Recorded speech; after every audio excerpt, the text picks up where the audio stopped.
എല്ലാവർക്കും നമസ്കാരം. Welcome back to my YouTube channel. ഇന്ന് ഞാൻ എൻ്റെ യൂട്യൂബ് ചാനലിൽ പറയുന്ന കാര്യങ്ങൾ എന്താണെന്ന് വെച്ചാൽ, അതായത് ആരെങ്കിലും ഇന്ത്യയിൽ നിന്ന് ഹോങ്കോങ് കാണാൻ വേണ്ടി വരുമ്പോൾ ഹോങ്കോങ്ങിൽ നിന്ന് നിങ്ങൾക്ക് ചൈനയ്ക്ക് പോകണമെങ്കിൽ, അതായത് സെഞ്ചൻ മാത്രമേ പറ്റത്തുള്ളൂ കേട്ടോ, വേറെ ഒരിടത്തോട്ടും പറ്റില്ല.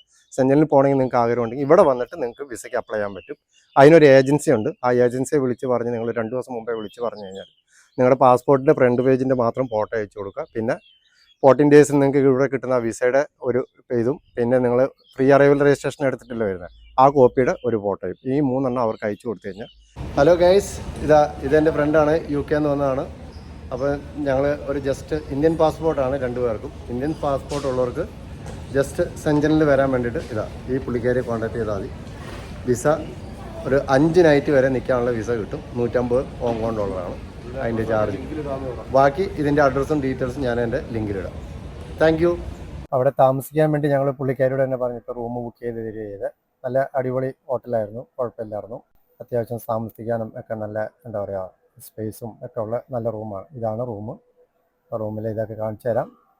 അതിന് 450 RMB ആണ് ആയത് 1 നൈറ്റ് സ്റ്റേ ചെയ്യാൻ വേണ്ടി. ഞങ്ങൾ നേരത്തെ വന്ന് ചെക്കിനെ കഴിഞ്ഞ് പുറത്തൊക്കെ പോയതാണ്. അത് കഴിഞ്ഞ് വന്നപ്പോഴാണ് വീഡിയോ എടുക്കാൻ ഓർത്തത്. അതുകൊണ്ടാണ് റൂം ഇങ്ങനെ കിടക്കുന്നത്. അത്യാവശ്യം നല്ല സ്പേസ് ഉള്ള നല്ല വലിയ റൂമാണ്. നല്ല അടിപൊളി ടോയ്ലറ്റും കാര്യങ്ങളും. പിന്നെ രാവിലെ ബ്രേക്ക്ഫാസ്റ്റ് അവിടെ ഫ്രീ ഉണ്ട്, ഈ 450 RMB കൊടുത്തു കഴിഞ്ഞാൽ.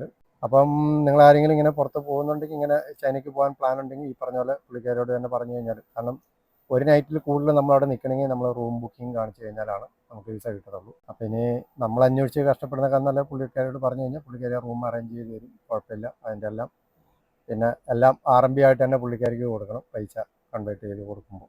അപ്പോൾ അതാണ് എൻ്റെ കാര്യങ്ങൾ. ഇതാണ് ബ്രേക്ക്ഫാസ്റ്റ് ഏരിയ. നല്ല അടിപൊളി ഏരിയകളാണ്, ഇഷ്ടംപോലെ സ്ഥലങ്ങളും ഉണ്ട്, ഇഷ്ടംപോലെ നല്ല ഫുഡുകളായിരുന്നു. പക്ഷേ 7 മണി തൊട്ട് 9-10 മണി വരെ ആയിരുന്നു അവിടുത്തെ ബ്രേക്ക്ഫാസ്റ്റ് ടൈം. ഞങ്ങൾ ചെല്ലുമ്പോഴത്തേക്കും 9:30 ആയിരുന്നു. അതുകൊണ്ട് കുറേ ഐറ്റംസ് ഒക്കെ തീർന്നുകൊണ്ടിരിക്കുകയായിരുന്നു. അപ്പോൾ എല്ലാവർക്കും ഇഷ്ടപ്പെട്ട് കാണുമെന്ന് വിചാരിക്കുന്നു. ഞങ്ങൾക്കും ബ്രേക്ക്ഫാസ്റ്റ് ഒക്കെ ഇഷ്ടപ്പെട്ടു. അപ്പോൾ അടുത്തൊരു വീഡിയോ ആയിട്ട് വരുന്നവരെ ബൈ ബൈ.